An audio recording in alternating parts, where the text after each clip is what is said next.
Hello, everyone, and welcome to Talking the Talkies. My name is Peter Waters, and in today's video, I'll be talking about my predictions for the Oscars 2022, which is only 2 days away. So I kind of had to hastily make this video, so hopefully there's no weird mistakes or technical glitches, but I'm pretty much just doing this live very quickly. Anyway, as you can see here is my batting average. I have been predicting these Oscars for 10, 11 years at this point. It's kind of crazy when I look at all these years, but that is how I have fared in the past. I'm sort of slowly getting better if you look at the sort of graph there. The last 4 years, I've gotten all 70%. So hopefully I will do as good, if not better, this year. So let's get right into it. I'm going to try to go quickly through all these categories. There's a lot here, and I'll try to give my little insights into why I'm picking what I'm picking. All right, so here is Best Picture, starting with the biggest award of the night and getting more and more obscure as it goes along.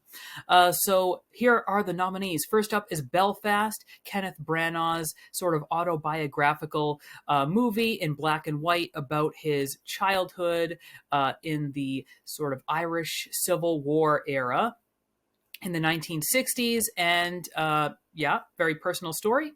Then we have Coda, which stands for Child of Deaf Adults, and that is sort of a family drama about the only hearing child in a family of deaf people, and she has to sort of choose between her life, in her family business, being the only hearing person, being basically their ears for them, or sort of striking out on her own. And it's a wonderful, wonderful movie. That would actually be my pick if I were voting.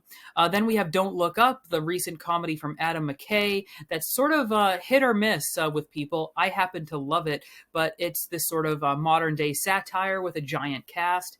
Then we have Drive My Car.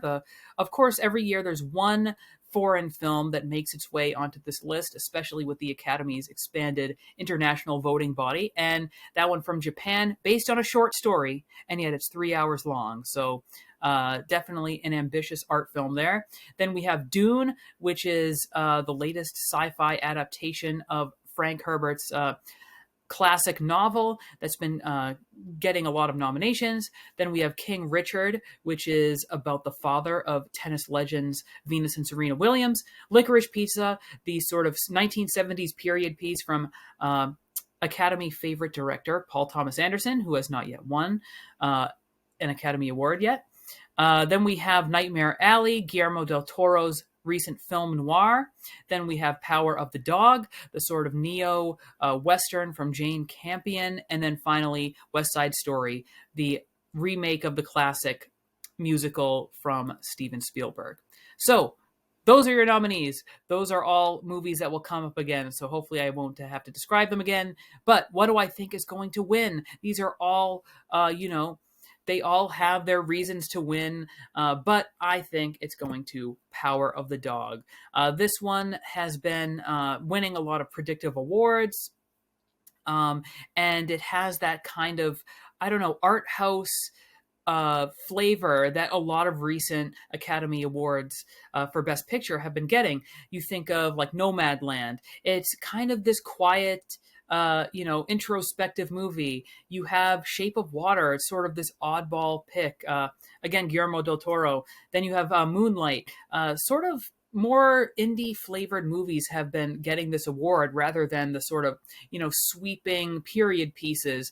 Like in the past, I think a movie like Belfast would have won, but Power of the Dog to me, this sort of very unsettling Western that says a lot about like toxic masculinity. I just think it has the momentum to win.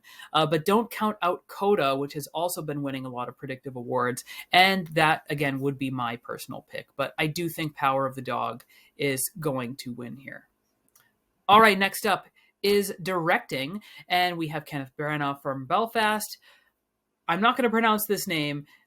Actually, yes, I am. Ryusuke Hamaguchi? I hope I pronounced that right, from Drive My Car.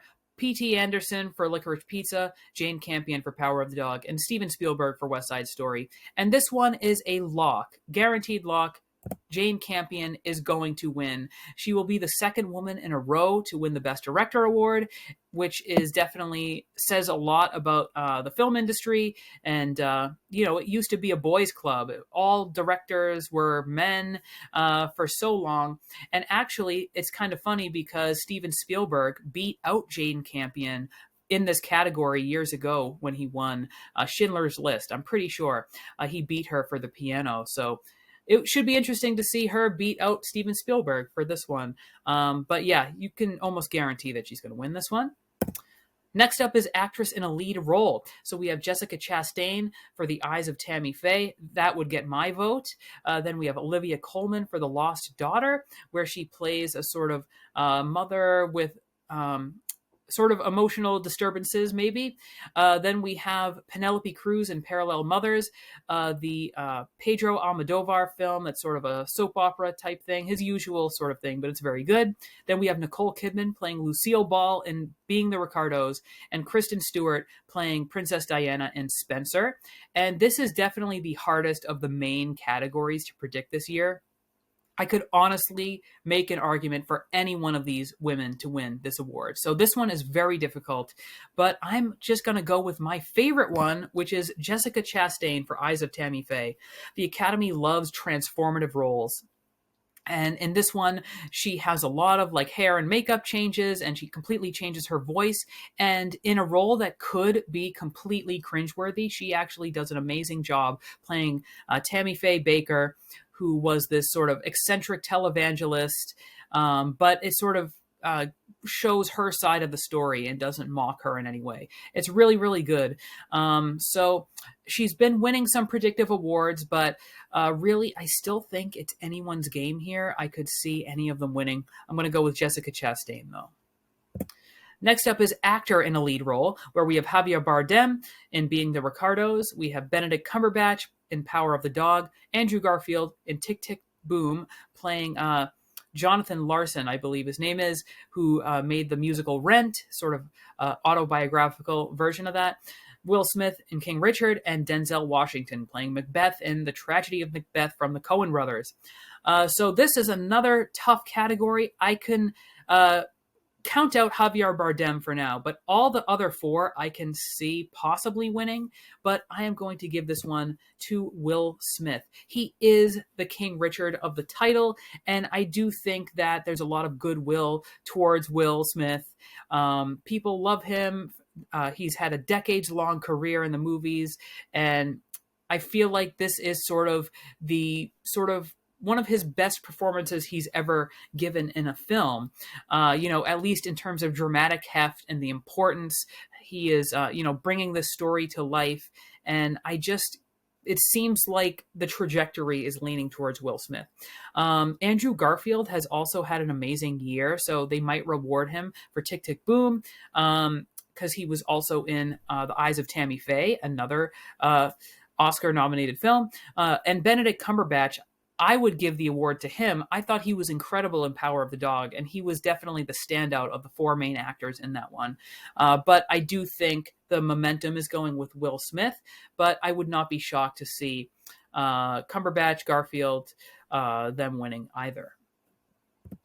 All right, next up is actress in a supporting role, and we have Jessie Buckley in The Lost Daughter playing the younger version of Olivia Colman. We have Ariana DeBose in West Side Story, Judi Dench in Belfast, Kirsten Dunst in Power of the Dog, and Anjanou Ellis in King Richard. And I am going to give it to Ariana DeBose for West Side Story. She's just been sweeping the awards in this category and a lot of other shows, and it's sort of come full circle because Rita Moreno won the award for this role in the original West Side Story. And, Ariana DeBose, she's kind of the best actress in that film, and it just seems like she's going to win. So I would not be upset to honestly see any of these ones win. They are all fantastic supporting roles, especially Kirsten Dunst. I thought she did a fantastic job in Power of the Dog. And I would give that award to her just because I've been such a fan of hers for so long, and I think she deserves an Oscar. Whereas Ariana DeBose, I hadn't heard of until West Side Story. So, yeah, that's who I would vote for. all things being equal, I thought they were all great performances, but I do think it's Ariana DeBose's to lose. So there you go. All right, next up is actor in a supporting role, and we have Kieran Hines from Belfast, Troy Kotzer from Coda, Jesse Plemons from Power of the Dog, J.K. Simmons in Being the Ricardos, and Cody Smith-McPhee for Power of the Dog.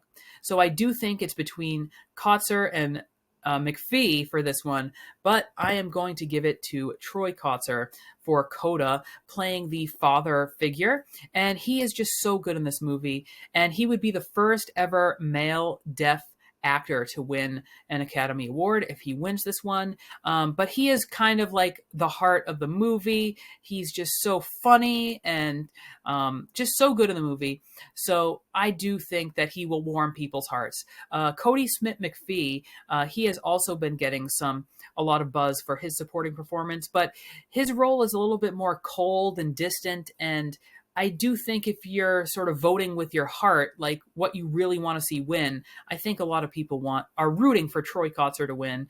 It would be a milestone if he won as well. So I do think he is going to take it home. All right, original screenplay. We have Belfast, Don't Look Up, King Richard, Licorice Pizza, and a surprise nomination for foreign film, The Worst Person in the World. So this is another tough one. The screenplay categories are always kind of difficult, but I'm going to give it to Belfast. So I don't think that this movie is going to win in director or picture, but I do think that it's loved by the Academy based on its number of nominations, and it does have a really good screenplay, and it's very autobiographical, and there's a kind of illiterate quality to it in a way. There are some really good quotes in it. So I do think Belfast is going to win here, but I would not be shocked. And I'm kind of annoyed at myself for not picking Don't Look Up, because that is a bold pick, but I do think it has a possibility of winning for its very sharp, satirical script. And that's honestly what I would vote for.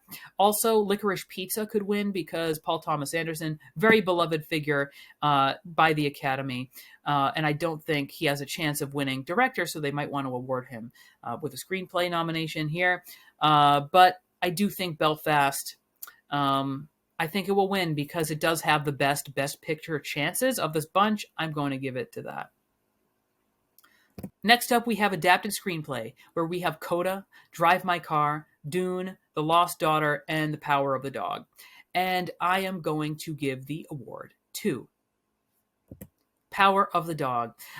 Because Best Picture and Best Screenplay usually go hand in hand, I'm going to give it to Power of the Dog. That's pretty much my only reasoning.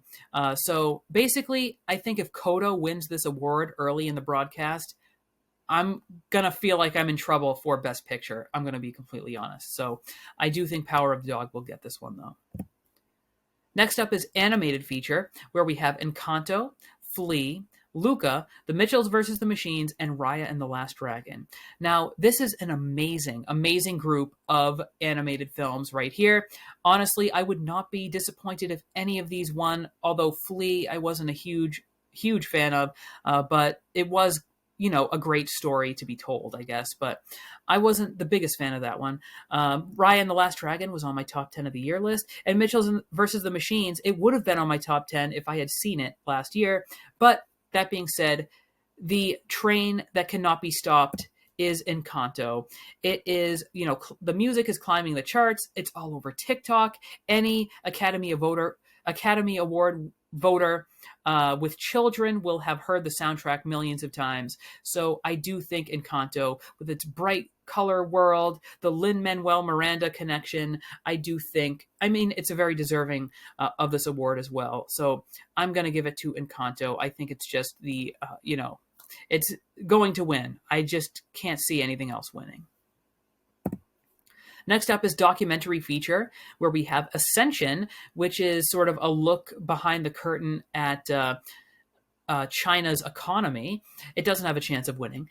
Then we have Attica, which is Stanley Nelson directed that one, and it's a historical doc about one of the biggest prison riots in U.S. history. Very fascinating.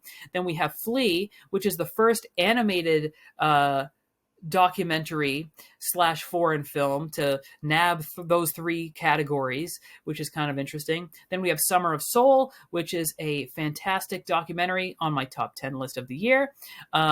About this big concert that was held in Harlem in, I believe, the 1970s, maybe the 60s. And then we have Writing with Fire, which is about these sort of female Indian journalists that I only have seen a part of. It's the only movie I have not fully seen before this. I've seen an hour excerpt from the film. There's a whole story. If you want to read my Letterboxd review about my journey trying to see that movie, I highly recommend checking that out. But what do I think is going to win? You would think maybe Flea because it's nominated in 3 categories, but I'm actually going to go with Summer of Soul because it has been winning some predictive awards and it's the sort of feel-good music one. All the others are relatively heavy feeling and I just think usually they go with a music documentary. Amy has won in the past about Amy Winehouse, and Searching for Sugar Man about the sort of mysterious folk singer. So yeah, I think music documentaries usually win in this category. So Summer of Soul seems like a no-brainer, and it's an excellent, excellent film. I think it was my number 2 or 3 of the year. I honestly forget, but I loved the movie. All right, next up is International Feature. I don't even think I have to talk about any of these. We have Drive My Car, Flea, Hand of God, Lunana, A Yak in the Classroom, and Worst Person in the World. And even though Lunana and Worst Person in the World are my personal favorites, there's no way Drive My Car is not going to win. It has that Best Picture and Best Director nomination. It's pretty much a lock at this point. This and Jane Campion are the 2 biggest locks of the night. All right, next up we have Original Score with Don't Look Up, Dune, Encanto, Parallel Mothers, and Power of the Dog. And so I'm not going to talk too much about this category, but I will plug a podcast that I was on where I talk at length about both this category and the Best Original Song category for an hour and a half on Rock and Retrospect. I highly recommend checking that out. It was a great conversation, and you'll hear me predicting Dune on that podcast, and I give a whole host of reasons why I think so, but I also think it deserves this award. It is a fantastic music score. And then, of course, Original Song, we have Beyonce, Lin-Manuel Miranda, Van Morrison, Billie Eilish, and Diane Warren.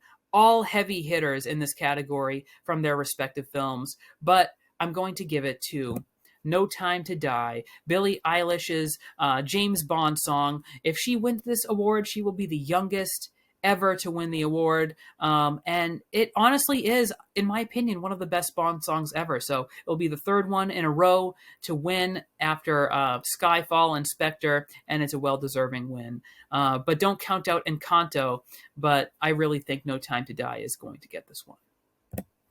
All right, next up is sound. Used to be 2 categories, now it's 1. So we have Belfast, Dune, No Time to Die, Power of the Dog, and West Side Story. And I think this one's another no-brainer, but you never know. I'm going to give it to Dune. I do think this had some of the best sound design in a film of last year, and it's incredible just the way they portrayed the whispers in the main character's head, how he's sort of psychically communicating with people, and the way the soundtrack was mixed. It was just all fantastic. I can't imagine any of the others winning, to be honest. Next up is Makeup and Hairstyling. So we have Coming to America, the really awful sequel to the original classic comedy Coming to America. Then we have Cruella, Dune, Eyes of Tammy Faye, and House of Gucci, starring Jared Leto in one of his craziest roles of all time. But I would actually give it to House of Gucci because the makeup on Jared Leto is incredible. The performance is questionable, but that makeup is stunning. So I want to see that win, but I wouldn't be upset to see Eyes of Tammy Faye win, which I think is going to take it home. I think it will go hand in hand with Chastain's Best Actress win because the makeup is a part of her character. She sort of hides behind these layers of makeup. It's just a part of the performance. So I do think they will go hand in hand. And so there you have it. That's my reasoning. All right, next up is costume design. We have Cruella, Cyrano, Dune, Nightmare Alley, and West Side Story. All have excellent costume design. But I think the obvious winner here is Cruella. It is about a costume designer. And in fact, weirdly, last year we had three like standout movies about costume designers, two of which were not nominated. We had Last Night in Soho and what was the other one that we had? I know there was one other. I'll remember as soon as I stop recording. But Cruella is clearly going to win this one. Fun fact, 102 Dalmatians was actually nominated many years ago as well. Anything with Cruella in it, clearly, as a character, is going to win because it's so focused on fashion design. So, yeah, maybe Dune could get swept up in all these categories, but I do think Cruella has this in the bag. All right, next up is cinematography. Kind of a tough category this year. We have Dune, Nightmare Alley, Power of the Dog, Tragedy of Macbeth, and West Side Story. Surprise snubbing for Belfast here. And so Tragedy of Macbeth, it's black and white, and usually black and white movies win. Just look at Mank. But I do think Dune will take it home because it really has this epic scope to it when you're looking at the movie. It really does capture that sort of Lawrence of Arabia feeling of the desert. And so, yeah, there's really no more epic looking film this year or from last year. Even though I would give this category to West Side Story, I thought the camera work in that was incredible, but I can totally picture Dune winning as well for its sort of beautiful vistas. And the director, Denis Villeneuve, he also won for another one of his sci-fi films, Blade Runner 2049. So there's precedent for him winning there. So I think Dune will take it home. Dune is going to probably take home a lot of those like below the line categories, I think, without somehow getting Best Picture. All right. So speaking of that, production design, we have Dune, Nightmare Alley, Power of the Dog, Tragedy of Macbeth, and West Side Story. And even though I really, really am truly hoping for Nightmare Alley to pull this off, because Guillermo del Toro has some of the best production design ever, but I do think Dune will take it home as well. I wouldn't be surprised to see a Nightmare Alley upset. It did get a lot of extra love, including a Best Picture nomination that I did not expect. But I do think Dune, it just has that sort of Mad Max Fury Road world building that I think the production design is just going to win here. So, yeah, sort of the sci-fi movie winning again for production design. All right, next up we have film editing. This one I never know what I'm talking about, but here are the nominees. Don't Look Up, Dune, King Richard, Power of the Dog, and Tick, Tick, Boom. So my head would think that Tick, Tick, Boom would win because it does have, technically, I think, the best editing. And the editing kind of goes hand in hand with the character because it's very musical and it's hopping in and out of like fantasy sequences and like real sequences and musical sequences. It's definitely the most impressive. And as I'm talking literally right now, I'm kind of regretting not predicting it, but I do think that Dune, again, will get swept up in all the techie awards. Anything that's sort of like technical will win. Its biggest knock against it maybe is the fact that it's half a movie and it's sort of part 2 is coming soon. And a lot of people were annoyed that they split it up because they kind of hid that in the marketing. But I still think that it's just going to win all the techie awards. So I'm going to play it safe, guess Dune. If I really wanted to be out there, I would predict Don't Look Up. But I think one of the biggest problems with that, even though it does a great job balancing this huge cast, and, you know, comedies necessarily need some great editing, it was an overlong film, and so I don't think that's going to win. King Richard could also win because it's a sports movie, and like Ford versus Ferrari won this category before. And, you know, if you have a really well edited sports sequence, that could win, and it has some other awards. So this one's really tough. I'm going to go with Dune, though. I feel like it's just the safe choice at this point. Next up is visual effects. We have Dune, Free Guy, No Time to Die, Shang-Chi and the Legend of the Ten Rings, and Spider-Man No Way Home. Now, you would think Spider-Man might take it because it's the only place that it could possibly be awarded because it was one of the biggest movies of last year. It sort of single-handedly saved movie theaters, but yet again, I'm going to give it to the one prestige movie of the group, which seems to always win, whether it's Interstellar or Gravity or whatever. So Dune is the only one here with that prestige. And it does have amazing visual effects. Look at those sandworms. They are incredible. They look, no offense to David Lynch, who's one of my favorite filmmakers, but the original Dune, the visual effects are laughably bad. And in this one, they were like so much better. So I definitely think Dune will get the award here. All right, now we have the shorts categories. Now, I'm the only one of the few insane people to watch all of the documentary shorts, all of the live action, all of the animated shorts. So, take that as it is. I have at least watched these. These are not blind guesses. So we have Audible, which is about deaf high school football players. Lead Me Home, which is about homelessness in San Francisco. Queen of Basketball, which is about this sort of undiscovered early female pioneer basketball player. 3 Songs for Ben Nazir, which is sort of Middle Eastern sort of documentary about how tough life is. And then we have When We Were Bullies, which is not a very good movie about people remembering bullying this one kid. So the one I'm going to go with is The Queen of Basketball. We had the Kobe Bryant, I think it was Kobe Bryant. Kobe Bryant's sort of animated short winning in the past. So basketball short films have won in the past. And I do think the sort of bubbly personality of the Queen of Basketball of the title is very infectious, and she's very likable. And, I think Academy voters will want to highlight this woman's existence to sort of be like, to highlight it. That's my reasoning behind that one. Next up, we have live action short. We have Ala Kachu, I think it says, Take and Run. That one is my personal favorite. It is an insane story of forced marriage in some sort of country. I'm actually not sure where it takes place. Maybe like Thailand or some sort of Asian country. I'm actually not sure where it takes place, but it was amazing and harrowing. My second favorite was The Dress, which is about a little person who is just trying to find love, and it was very emotionally devastating. Then we have The Long Goodbye, which was my least favorite, but it could possibly win because it has Riz Ahmed in it, and people love him. Then On My Mind, which is sort of this sad story. I don't want to reveal what it is, but it's the saddest use of karaoke I've seen in a film. And then Please Hold, which is a sort of a sci-fi story about a man who's thrown in prison who did not do anything, and everything is automated in this world. So these were all really great shorts. I liked them all except for The Long Goodbye, ironically, even though I love Riz Ahmed. But that one was just kind of like, I don't know, straightforward. Just okay.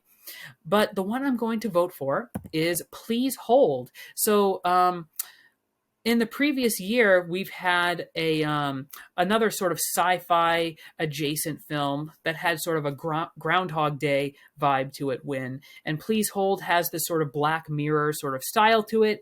And all the other ones are all straightforward sort of dramas, except for Long Goodbye, which is sort of a musical. Sort of a rap sort of thing. But Please Hold definitely stands out among this pack. I could imagine, the vote being split between the other 4, but Please Hold is so unique that those who like that kind of thing will all gravitate towards it. And it's a fantastic short. It definitely stands out. And in a very strong year, I think it's the orange in the cart of apples. It's what stands out. So I'm going to give it to Please Hold. All right, and lastly, we have short animated film. We have Affairs of the Art, which was a very bizarre film that a lot of these shorts actually were meant purely for adults. The only one that was for kids is Robin Robin, and all the others are like extremely adult things. Affairs of the Art has a lot of naked people in it. It's sort of this autobiographical sort of story. Then we have Bestia, which is my favorite one, which is this very, very dark one from Chile that sort of talks about Chile's past, and it follows this woman whose dark sort of job is revealed over the course of it. Then we have Box Ballet, which is a really interesting one, about sort of a ballet dancer and a boxer falling in love, and it's a Russian one. And then Robin Robin, which is from Aardman Animation, so claymation. And finally, The Windshield Wiper, which is way too weird to win. It was definitely this sort of oddball art film. Very, very cool style to it, though. And it's sort of talking about the lack of connection in the world. So I don't think that one has a chance at all of winning. And I think the only one that is not like this very twisted sort of look at life was Robin Robin, which is what I think will win. This is a fantastic short. It's on Netflix.